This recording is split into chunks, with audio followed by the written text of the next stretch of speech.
Hello from Ontario, Canada. I hope this video message finds you well and enjoying well-being despite the challenging circumstances. I want to thank the Society for Intercultural Pastoral Care and Counseling for this invitation to virtually join with and learn from all of you. In particular, from my heart, I want to thank Dominique Lutens for everything. I am grateful for his way of being, which reflects in my mind the great spirit of the late Thomas Merton. To begin, I would like to dedicate this presentation to Dr. Abdul Aziz Said, who passed away on January 22nd, 2021. At the age of 90, after decades of blending his teaching about peace and international relations with the spirit of the Sufi tradition of Islam. He was the founder of one of the largest peace and conflict resolution programs in the United States and was the former occupant of the Mohammed Said Farsi Chair of Islamic Peace at American University in Washington, D.C. As you will soon see, I am deeply indebted to him for the perspective I will be sharing today and for many of the themes I will explore that are found in his writings. For instance, at the beginning of the 21st century, Dr. Abdulaziz Said stated and started to develop a concept of total peace in light of his experience of the 20th century as an era of total war. In exploring this holistic concept of total peace, Said further developed his ideas on culture diversity and the dialogical in human relations. This presentation explores culture diversity and the dialogical in Islam from a perspective that is informed by both Sufism and peace studies, both of which provide bases for seeing, experiencing, and affirming unity in diversity. The particular themes I wish to engage include living culture diversity, dialogue, cultural empathy, and human transformation. Unfortunately for my presentation, I will only briefly talk about each one. There is always so much more that can be said. So for starters, living cultural diversity means many, many things. It is the ability to see the big picture. It is having a big enough view of this beautiful world of ours. It is the capability to seek what is deep and exceptional in each culture, making it a unique and valuable resource, not just for those who partake of it, but also for the larger world. As Abdulaziz Said once stated, quote, "The whole world needs the whole world," end quote. He also added, quote, "The whole is reflected in its diverse parts, and from its parts, the information of the whole community can be reconstructed.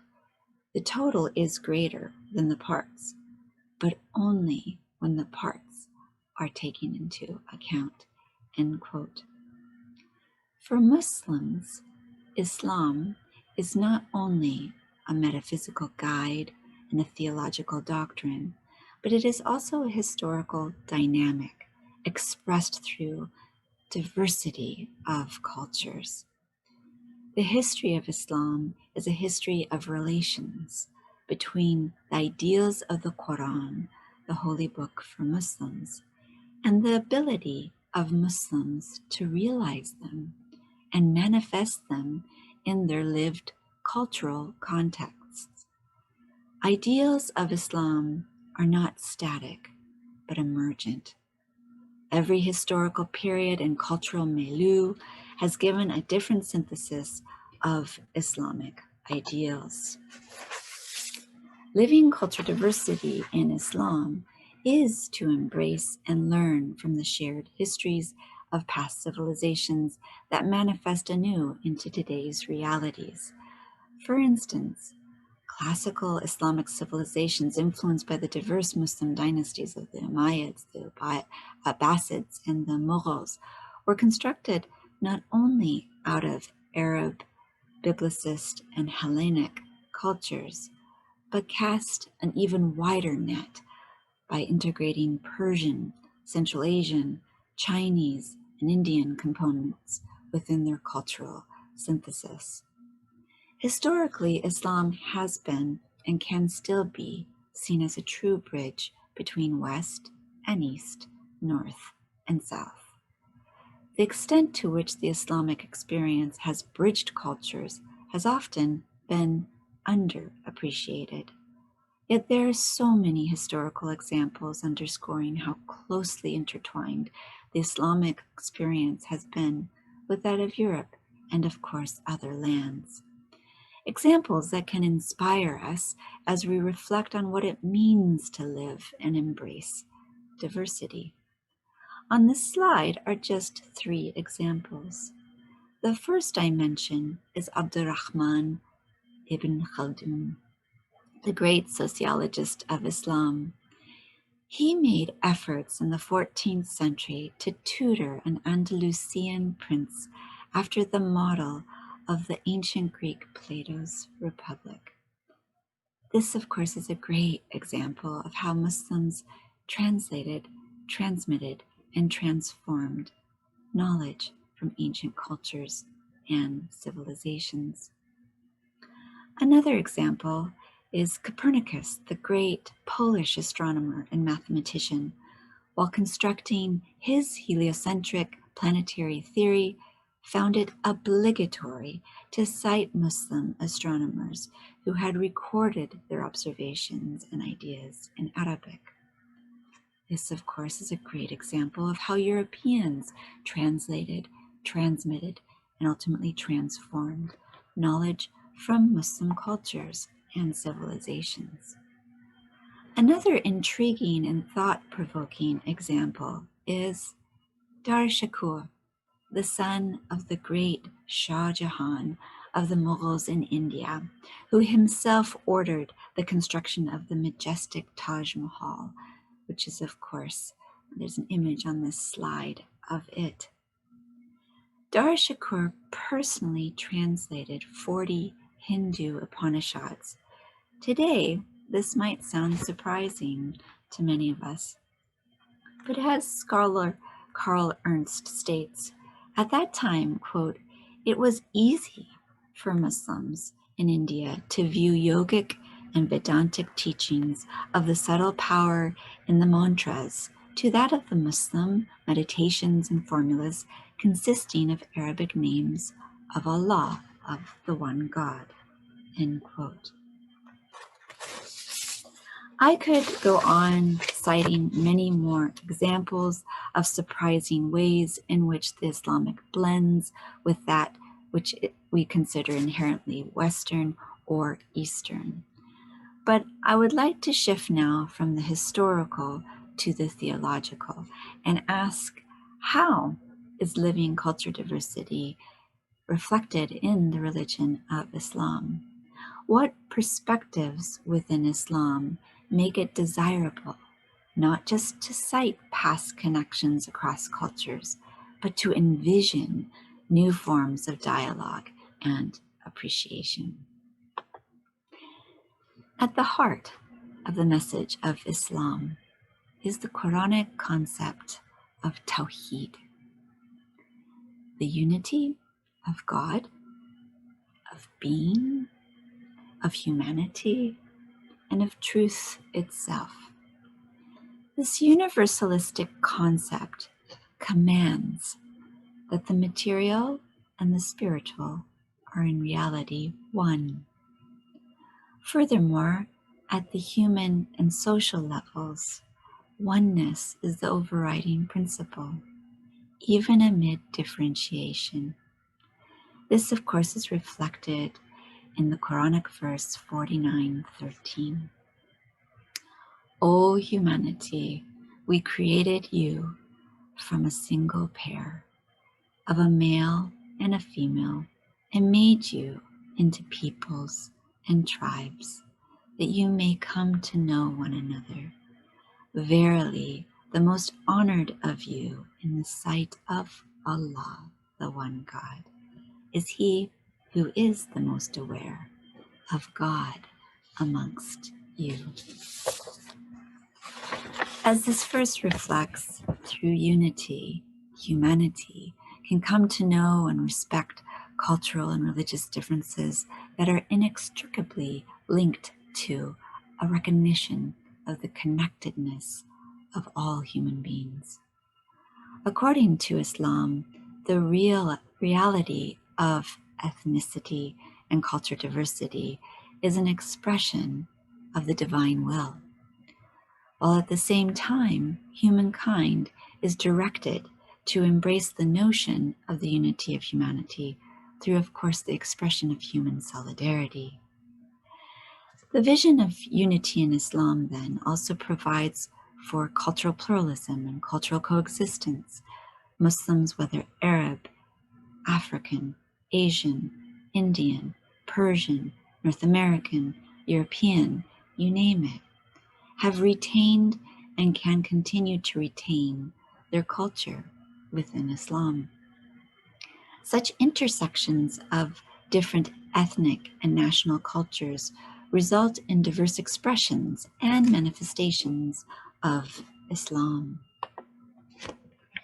Now, it is very important to also point out that in the Quran, there are verses 10:47 and 16:36, which state, "To every people has been sent a messenger." Islam then also upholds the legitimacy of other religions. Accepting the truth has many centers. This leads to the thought that all people have been chosen, and that no persons or peoples have been left out, have been forgotten. For Muhyiddin ibn al-Arabi, who lived from 1165 to 1240, and was one of the great Muslim metaphysicians and philosophers who influenced a variety of Muslim thinkers and mystics, the diversity of the world's religions was itself a sign of God and a source of theophonic insight, necessitating an attitude akin to what Kirster Stendahl, the late great Swedish Christian theologian at Harvard University, described as holy envy. Here is a quote that describes, you could say, this holy envy in the thought of Ibn al-Arabi. It is from the Fusus al-Hakam, the Bezels of Wisdom, which is considered by a lot of scholars of Ibn al-Arabi the culmination of his thought. So what is this quote? Beware of being bound up by a particular religion and rejecting all others as unbelief. If you do that, you will fail to obtain a great benefit. Nay, you will fail to obtain the true knowledge of the reality. Try to make yourself a kind of prime matter for all forms of religious belief. God is wider and greater than to be confined to a particular religion to the exclusion of others. For he says, quote, "To whichever direction you turn, there surely is the face of God," end quote. God does not specify in this Quranic verse a particular place in which the face of God is to be found. He only said, quote, "There is the face of God," end quote. The face of a thing means its real essence. So God has admonished by this verse the hearts of the knowers, so that they might not be distracted by non-essential matters in the present world from being constantly conscious of this kind of thing. End quote. In Ibn al-Arabi's teachings, as reflected in this quote, respect for the integrity manifest within non-Muslim systems of belief and worship was essential for being a fully realized Muslim, a spiritually developed person who surrenders to the grace of truth, no matter what symbolic form it might take.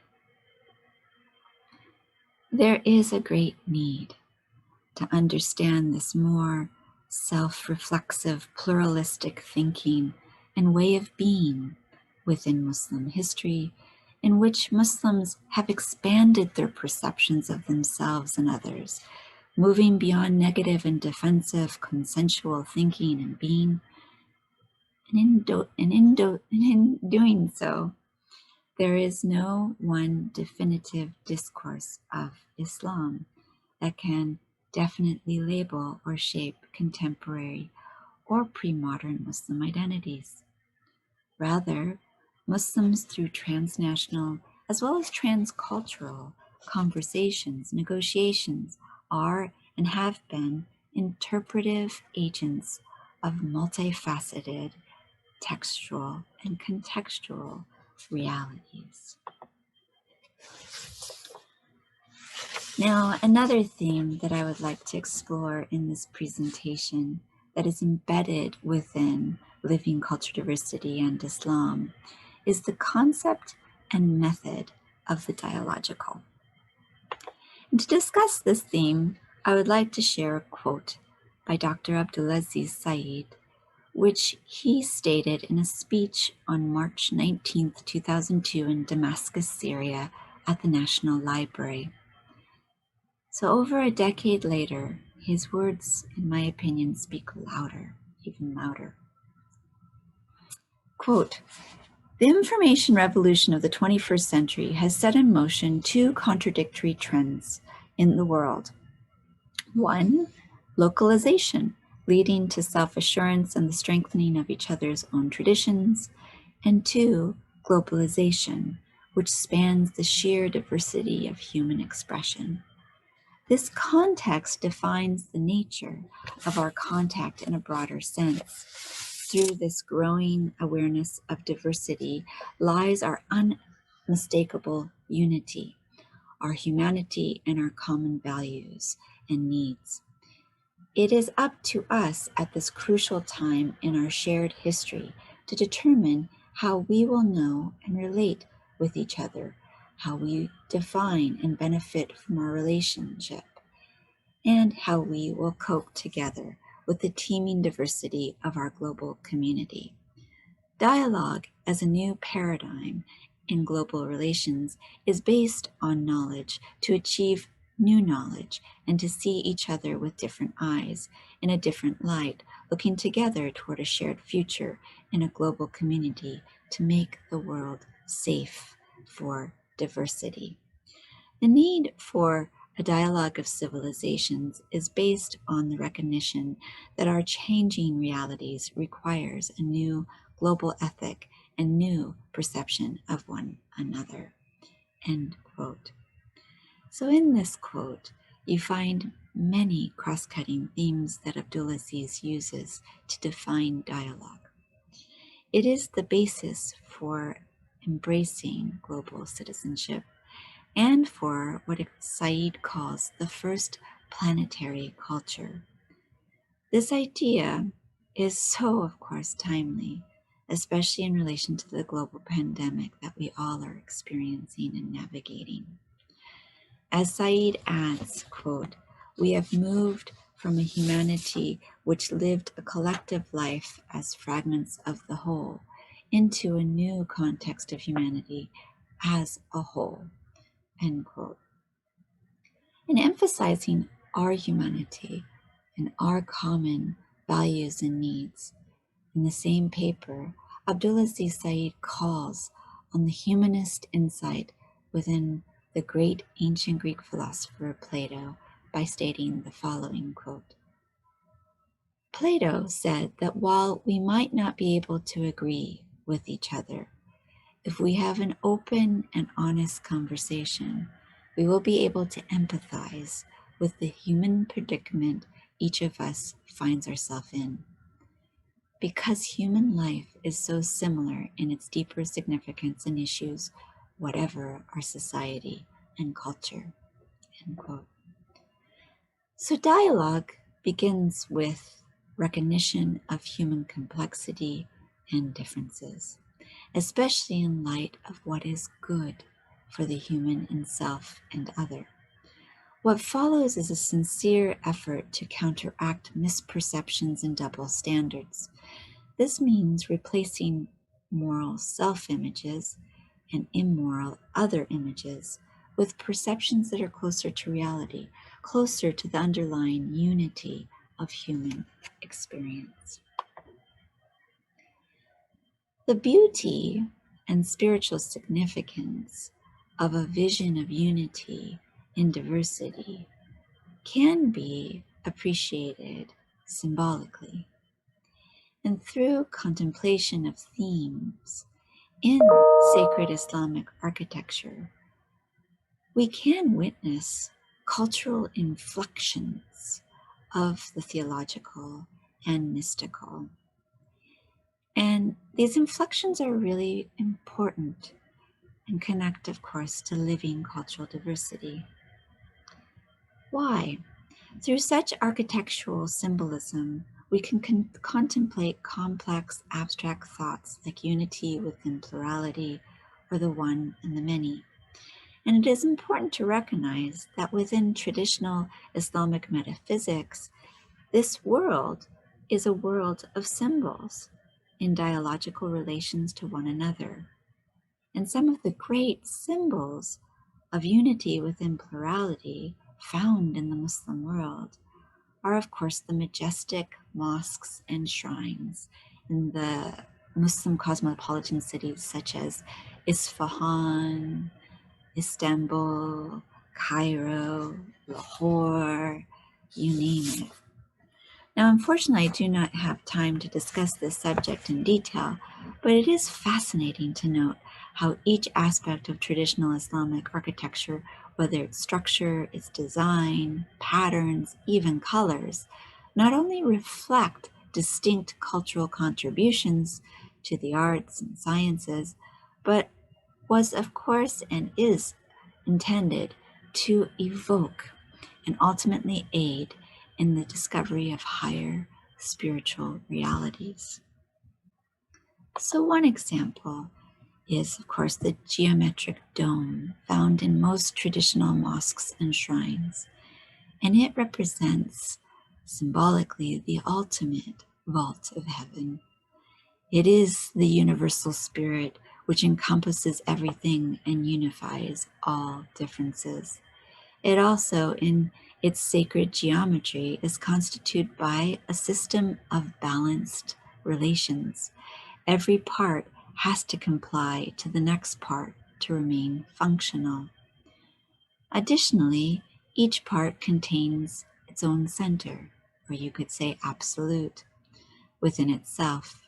And each of these centers is capable of either supporting all the centers and thereby serving as, you could say, a keystone among keystones, or denying all the centers and thereby being false to the truth it contains and not being functional. Here lies a crucial observation in the symbolism of sacred Islamic architecture.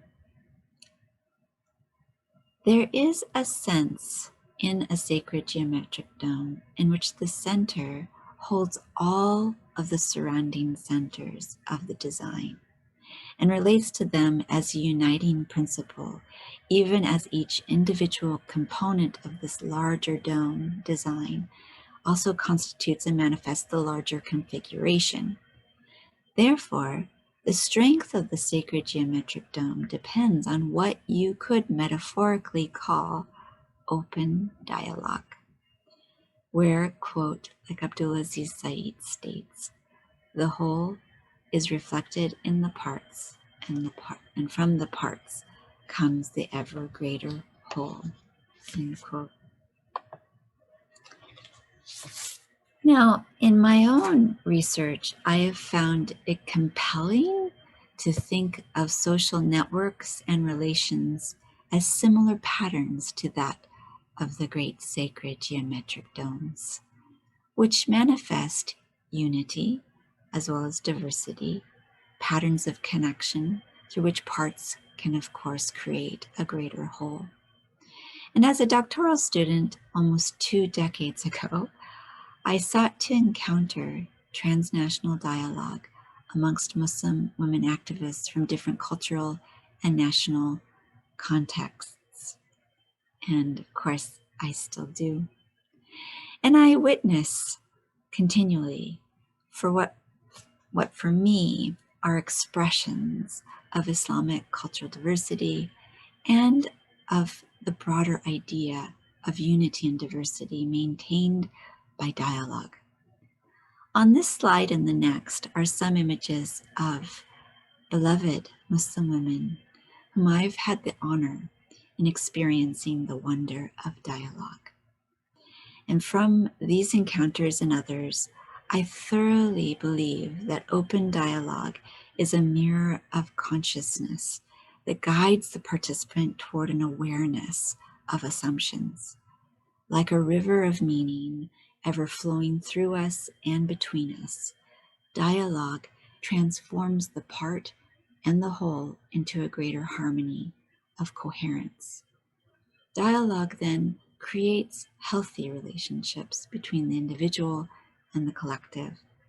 Society then, being a link of relationships, establishes order through shared meaning. And in a paper entitled The Dialogue of Healing, Dr. Abdulaziz Said states, quote, "Dialogue literally means through logos, the streaming of meaning that opens up when we share our innate dignity and diversity with the rest of humanity. This shared meaning is the foundation of the social whole we seek to heal. To heal the social is to reinvigorate the ability of individuals to be capable of the act of unity through logos. In other words, we find meaning through each other." End quote. So by focusing on the need to reveal assumptions and ultimately suspend assumptions, the dialogical experience shifts our thinking that allows us to recognize that the achievements of one culture does not imply or reflect that the other is inferior. Rather, the necessity for dialogue comes with the need to reveal these assumptions and understand what they mean and how they can transform. Attunement, then, to living cultural diversity is an awareness that makes us attentive to basic problems and differences in worldviews among peoples. It protects us, you could say, from the fallacy of believing what they think precisely as we do. According to Abdulaziz Said, dialogue also then, quote, "is a tool to unlock the secrets of effective communication and pierce through the walls of misperception in order to conceptualize a shared concept of peace that has depth and integrated meaning," end quote. And Dr. Roxanne Upin, a professor of political science at Wellesley College in the United States, in her book, Journeys to the Other Shore, Muslim and Western Travelers in Search of Knowledge, reflects on the act of dialoguing as a means to help in constructing what she calls, quote, "a new cosmopolitanism," end quote, which she defines in her book as, quote, "a protein category that at the very least signals an attempt to rethink the scope and scale of moral and political obligation among human beings whose identities and loyalties are no longer coextensive with the modern nation state." In painting a picture of Western and Islamic travelers, for example, Ibn Battuta and de Tocqueville, Ubin sought to understand how they experienced foreign cultures of unfamiliarity while at the same time experiencing critical distancing from all that was familiar. In her book, she describes how this imaginary world of these travelers and their sense of belonging became connected to the notion of being a citizen of the world. And she concludes in her book by, you could say, reclaiming the word cosmopolitan from the clutches of imperial powers and reconnecting the word to its original meaning in Greek, which is, of course, citizen of the world. In Dialogue Among Civilizations, a book by Dr. Fred Dahlmeyer, who is a colleague of Ubun's, he argues that one need not abandon particularism or preference for the value system of one's own community. All that is necessary is recognition that developing a realistic and constructive relationship with the other is impossible without cultural empathy. So he takes it a step further than Ubun. And how does he define cultural empathy?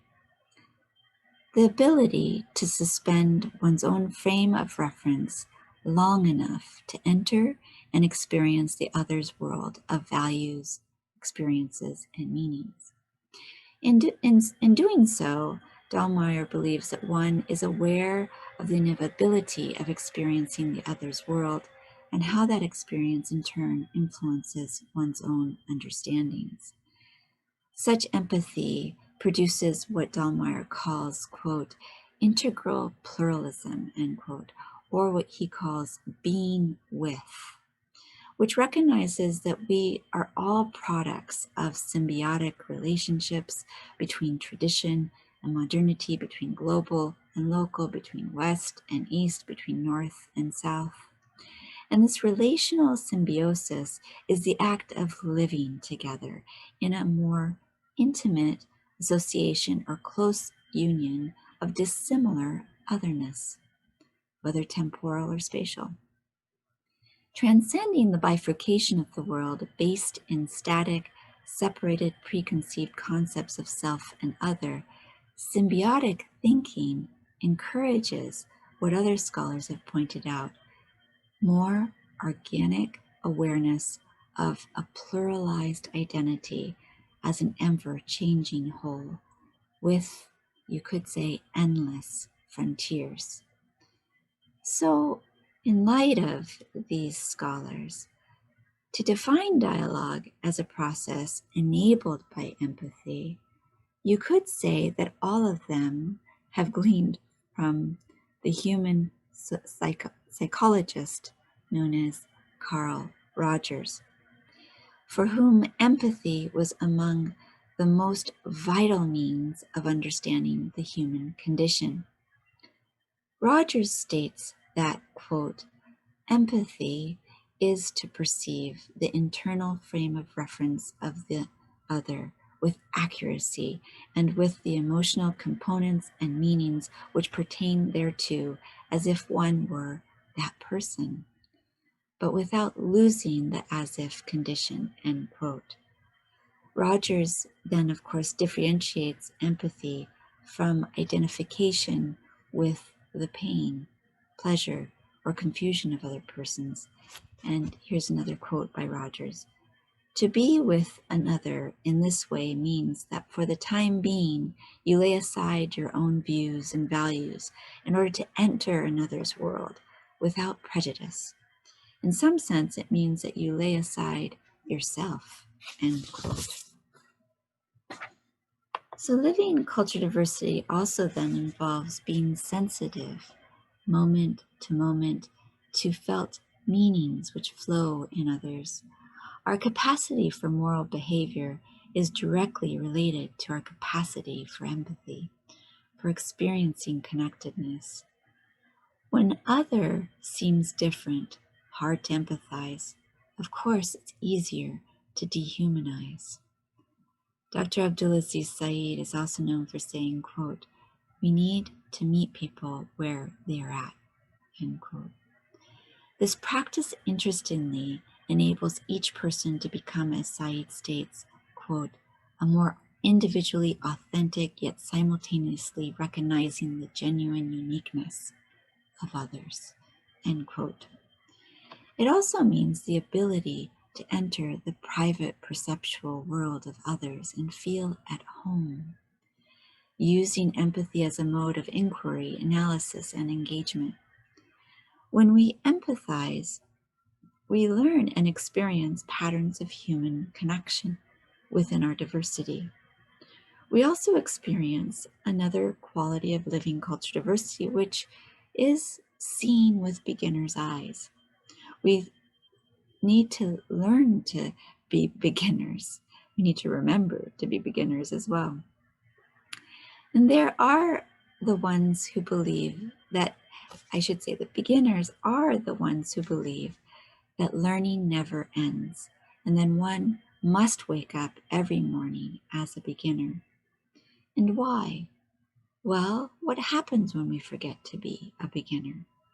When we forget to be a beginner, we start to think that we have all the answers, that the way things were done before is the way they should be done today, that we don't need to consult others or brainstorm creative possibilities. However, when we remember to be a beginner, we are protected from becoming blocked or stuck and make space for dynamism and creative imagination. We see the familiar with fresh eyes and envision new ways of acting. As stated by Abdulaziz Said, a framework for a dynamic and mutually rewarding dialogue is one where we bring to the table the best that our cultures have to offer the world, and how these contributions can help one another to achieve a greater flourishing of our respective communities, who look upon one another as moral equals and partners in creating a global community, end quote. So just to reiterate, all that is necessary is recognition that developing a realistic and constructive relationship with the other is impossible without cultural empathy. The ability to suspend one's own frame of reference long enough to enter and experience the other's world of values, experiences, and meanings. In Islam, there have been many poets who have tried to capture the empathetic feeling towards other cultures and religions. And it is important to recognize that the art and science of poetry is often seen as the height of one's language and even one's culture. So for many Muslims, poetry reflects the Quranic principle of adab, the height of moral behavior towards self and towards others. And I had the fortune in the early part of the 21st century to study poetry in Arabic at Khaliyat al-Adab in Damascus, Syria, the University of Damascus. And this was before the Civil War. And so, from my study, there are many poets that I could share with you today. But there are two that I wanted to, of course, mention.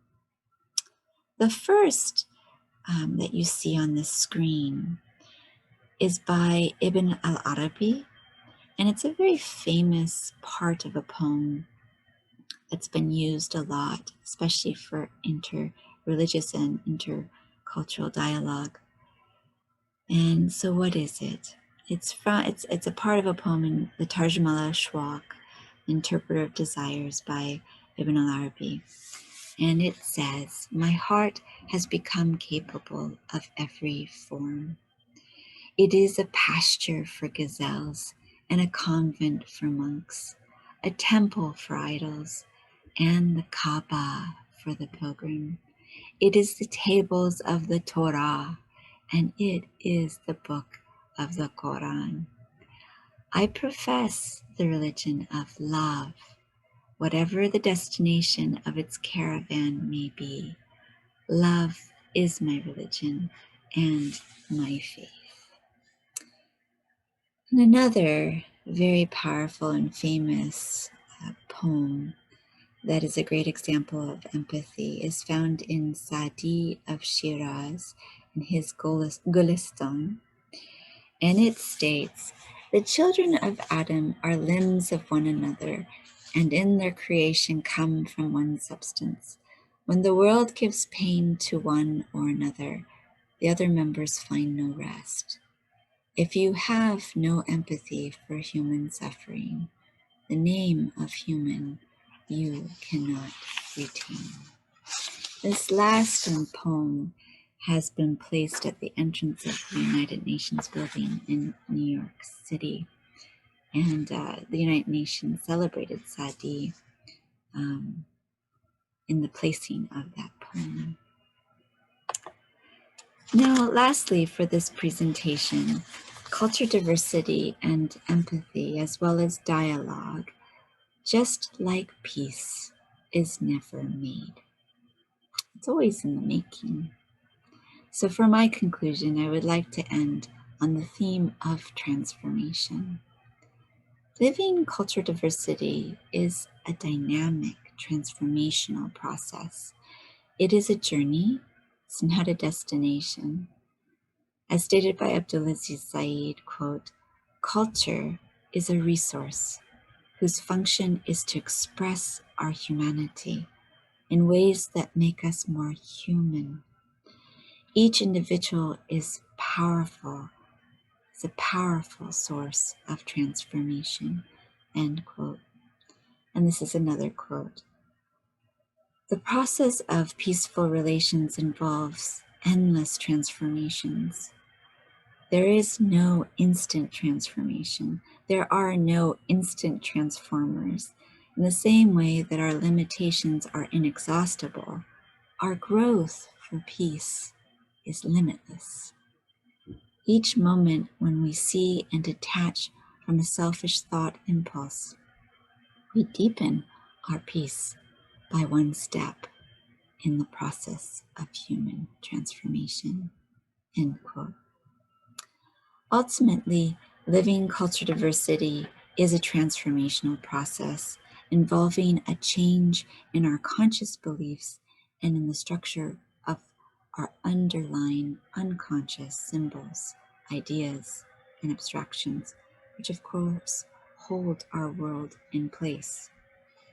In Islamic philosophy and theology, the unicity of being is intertwined with the perpetual fluctuation and transmutation of time.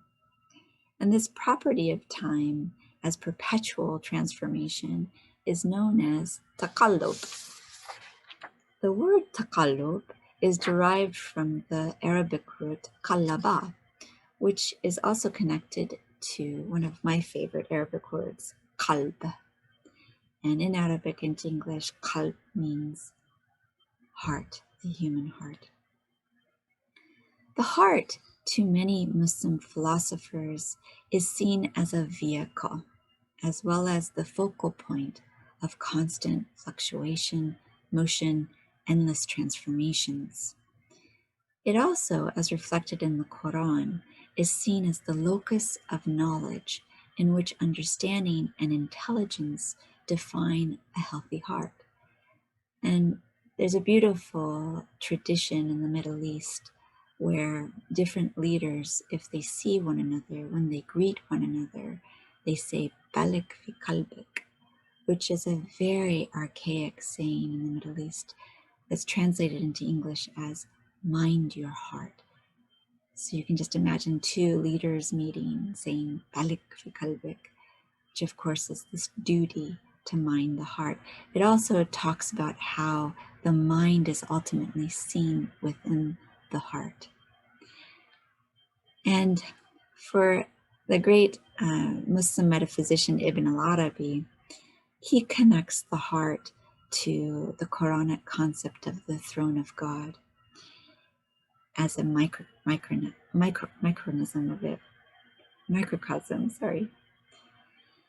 And he connects this microcosm to one of the great prophetic sayings by the Prophet Muhammad, known as, quote, "My earth and my heaven embrace me not, but the heart of my believing servant does embrace me," end quote. Perhaps the most important thing to take away from the concepts of taqallub and qalb, because you can have a whole lecture on them, is, and I should say in connection to living culture diversity, is the radical dynamism that's inherent within them. As discussed by Ibn al-Arabi, God never manifests himself in the same way twice, or to two people in the same way. Each person at each moment has a unique experience of reality. Or put alternatively, God manifests himself to each person at each moment in a different and new way. Creation is forever new. God's self-manifestation is forever changing. This idea later would be translated into a Muslim axiom known as La Takrar fil Tajalli, which basically is translated into English as "there is no repetition in self-disclosure." This understanding of God and the world, of course, has profound implications in understanding different cultural beliefs, religions, philosophies, practices. And it ultimately, you could say, creates the groundwork for a radical pluralism.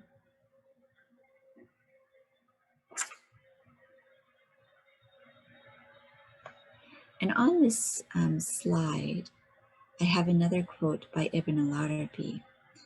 And to preface this quote, if God manifests himself in all things, in all beliefs, to all people in different ways, then the worshiper of God witnesses and ultimately remembers God in and through all these forms. And so this quote, of course, goes into that. God discloses himself perpetually, since changes are witnessed perpetually in the manifest things and non-manifest things, the unseen and the visible, the sensory and the intelligible. His task is self-disclosure, and the task of existent things is change and passage from one state to another. Among us, there are those who recognize this, and those who do not recognize it. Those who recognize it worship him in every state. Those who do not recognize it deny him in every state. Oh, powerful quote. In this spiritual central idea that we can encounter the face of God wherever we turn amid all the changes of existence, this invites us to be truly present with others, whatever their culture or background, whatever our apparent similarities or differences. To be truly present in our relations with others is a prerequisite for the sort of inspiration that Ibn al-Arabi spoke of when he described love as his religion and faith. And that note of love brings me to the last slide in my conclusion, where I'd like to share one last quote by Dr. Abdul Aziz Said. And this quote is from a paper he wrote for a conference in Cyprus in 2000. Love is a dynamic force, not a state we possess. It is a force passing through us. To receive it, we have to give it to others. When peace emanates from us, peace returns to us, end quote. It is Thoughts such as these, made conscious in our daily lives and relations, that truly enable us to embrace the other and to receive the greatest possible meaning from living cultured diversity. I want to thank all of you for coming and watching this video.